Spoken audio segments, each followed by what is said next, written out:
முன்னாடி பீஸ் வந்து உங்களுக்கு ஒரு ஷார்ட்டில் வந்து போட்டு காமிச்சிருக்கேன். இப்போ அடுத்தது வந்து அதில் சுருக்கும் பாக்கெட்டும் எப்படி வைக்கிறதுன்னு சொல்ல போகிறேன்.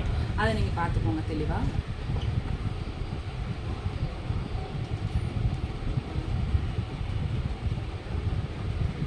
நம்ம சுருக்கு வைக்கிறோம் அப்படின்னா எப்போவுமே பாக்கெட்டு சைடில் தான் அந்த சுருக்கு பார்த்து இருக்கணும். இந்த மாதிரி மடக்கி வைக்கணும்.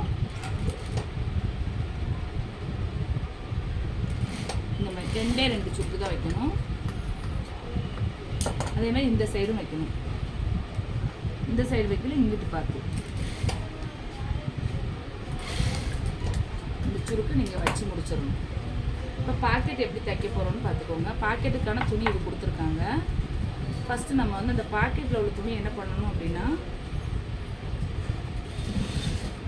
ஏன்னா ரெட்டையாக மடித்து தான் போடணும். பாக்கெட் சின்னதாக தான் கொடுத்துருக்காங்க. அப்போ நம்ம வந்து ஒன் சைடு மட்டும் இந்த மாதிரி அடிச்சுக்கணும். அடிச்சுட்டு இதை பிரட்டிக்கோங்க. பிரட்டிட்டு எப்போவுமே பாக்கெட் வந்து ரைட் சைடில் தான் வரணும். இப்போ இந்த துணியை வச்சுக்கோங்க.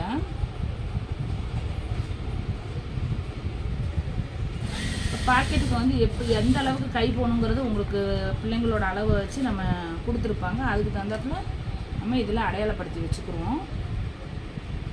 அடையாளப்படுத்தி வச்சு வந்து எப்படி ஜாயின் பண்ணணும்னா, பாக்கெட் இருக்குது. இப்போ பார்த்துக்கோங்க, பாக்கெட் இருக்குது. இந்த துணியை ஒட்டுன பகுதியில் உள்ள துணியை வச்சு நம்ம தைக்கக்கூடாது.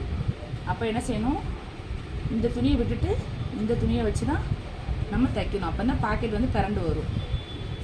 இப்போ பார்த்துக்கோங்க, நான் வந்து உங்களுக்கு வந்து பானா ஷேப்பில் இப்படி அடித்து காட்ட போகிறேன்.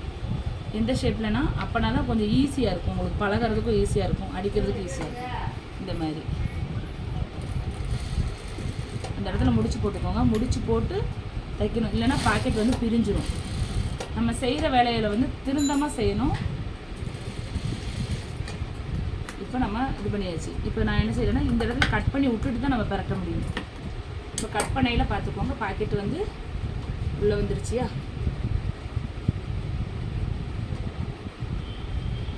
இதை வந்து உங்களுக்கு வந்து அப்படியே வச்சு கைட்டாக அமுக்கி விட்டு தேய்ச்சி போடணும்னு போட்டுக்கலாம். இல்லைன்னா என்ன செய்யலாம்னா தையல் போட்டுக்கலாம். இந்த மாதிரி வச்சு இந்த மாதிரி வச்சு ஒரு அமுக்கு தையல் போட்டுக்கோங்க. உங்களுக்கு அது வந்து விலகுது வைக்கிது, எனக்கு முன்னாடி இருந்து பின்னாடி போகுது அப்படின்னு நினச்சிங்க அப்படின்னா இதை வந்து ஒரு தையல் போட்டு வச்சுக்கலாம்.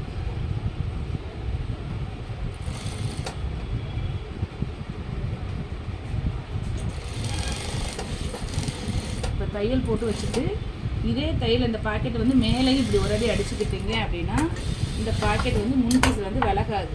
நீங்கள் பின் பீஸ் வைக்க அடிக்கையில் சிலவங்களுக்கு வந்து அவசரத்தில் பின் பீஸில் போனாலும் போயிடும். இப்போ இது தெளிவாக இருக்கும், பார்த்துக்கோங்க. பாக்கெட் இருந்தால்